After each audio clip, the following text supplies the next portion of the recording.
யாழ்ப்பாணம் காரைநகர் வேரப்பிட்டி கடற்கரையில் அடையாளம் தெரியாத சடலம் ஒன்று இன்று கரையொதுங்கியுள்ளது. கடற்கரைக்கு சென்றவர்கள் சடலம் ஒன்று மிதப்பதை அவதானித்து போலீசாருக்கு தகவல் வழங்கியுள்ளனர். சடலம் யாருடையது என்பது இதுவரை அடையாளம் காணப்படவில்லை. சம்பவம் தொடர்பில் போலீசார் மேலதிக விசாரணைகளை முன்னெடுத்து வருகின்றனர். பதுளை போதனா வைத்தியசாலையின் விசேட வைத்தியர் ஒருவர் காணாமல் போயுள்ளதாக போலீசார் தெரிவித்துள்ளனர். குறித்த விசேட வைத்தியர் நேற்று காலை கடமையில் ஈடுபட்டிருந்த போதிலும் அதன் பின்னர் இவ்வாறு காணாமல் போயுள்ளார். இது தொடர்பில் ஆராய்ந்த போது வைத்தியர் கார் மகியங்கனை திசையை நோக்கி பயணிப்பது மீகவ உள்ள பகுதியில் உள்ள சிசிடிவியில் காணொலியில் பதிவாகியுள்ளமை அவதானிக்கப்பட்டுள்ளது. இது தொடர்பில் மேற்கொள்ளப்பட்ட மேலதிக விசாரணைகளின் போது பதுளை மகியங்கனை வீதியின் 17ஆம் கட்டை மாப்பக்கடவ பகுதியில் வைத்து வைத்தியரின் கார் நேற்றிரவு கண்டுபிடிக்கப்பட்டதாகவும் போலீசார் தெரிவித்தனர். இதற்கமைவாக காணாமல் போன வைத்தியரை தேடும் நோக்கில் இன்றைய தினம் அந்த பகுதியில் போலீசார் குற்றச்சம்பவ இடங்களை ஆராயும் தடயவியல் அதிகாரிகள் மற்றும் ராணுவத்தினர் இணைந்து கூட்டு தேடுதல் நடவடிக்கை ஒன்றினை முன்னெடுக்கப்படவுள்ளதாகவும் போலீசார் மேலும் தெரிவித்துள்ளனர்.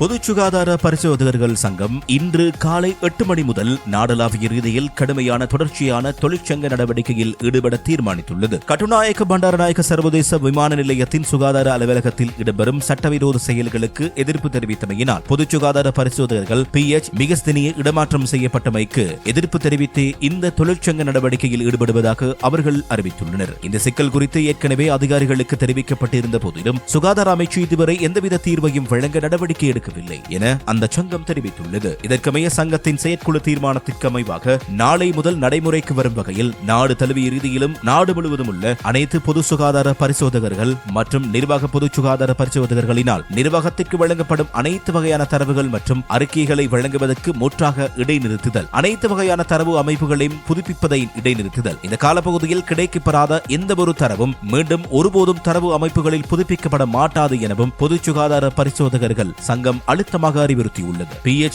மிகஸ்தினியாவின் தன்னிச்சையான இடமாற்றத்தை உடனடியாக ரத்து செய்து அது குறித்து நியாயமான விசாரணையை நடத்துமாறு அவர்கள் அதிகாரிகளிடம் கோரிக்கை விடுக்கின்றனர். இதற்கு மேலதிகமாக கொழும்பு துறைமுக சுகாதார அலுவலகம் மற்றும் கட்டுநாயக்க விமான நிலைய சுகாதார அலுவலகம் ஆகியவற்றின் பொது சுகாதார பரிசோதகர்களுக்கான அங்கீகரிக்கப்பட்ட ஊழியர்களின் எண்ணிக்கையை குறைக்க மேற்கொள்ளப்படும் முயற்சியையும் தாம் கடுமையாக கண்டிப்பதாக இலங்கை பொது சுகாதார பரிசோதகர்கள் சங்கத்தின் பதில் தலைவரும் செயலாளரும் தெரிவித்துள்ளார். எவ்வாறாயினும் இந்த விடயங்கள் தொடர்பாக நியாயமான விசாரணைக்கு தாம் பூரண ஒத்துழைப்பு வழங்கவும் எந்தவொரு சந்தர்ப்பத்திலும் பேச்சுவார்த்தை நடத்த தயார் நிலையில் இருப்பதாகவும் அச்சங்கம் மேலும் தெரிவித்துள்ளது.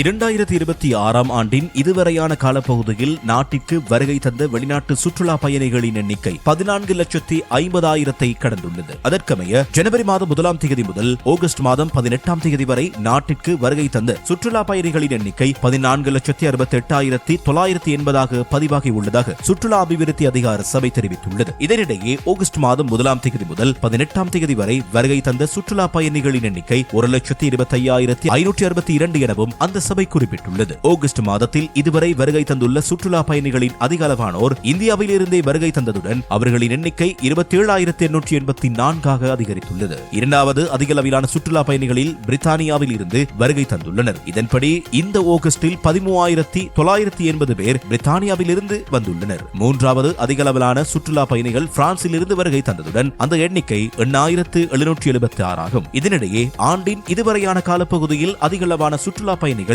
இந்தியாவில் இருந்தே வருகை தந்ததுடன் அவ்வெண்ணிக்கை 3,66,114 ஆகும். இதற்கு மேலதிகமாக பிரித்தானியாவில் இருந்து 1,44,381 சுற்றுலா பயணிகளும் சீனாவில் இருந்து 97,073 சுற்றுலா பயணிகளும் நாட்டிற்கு வருகை தந்துள்ளனர். மேலும் ஆண்டின் இதுவரையான காலப்பகுதியில் அதிக எண்ணிக்கையிலான சுற்றுலா பயணிகள் பிப்ரவரி மாதத்திலேயே வருகை தந்ததுடன் அவ்வெண்ணிக்கை 2,79,328 பதிவாகியுள்ளது.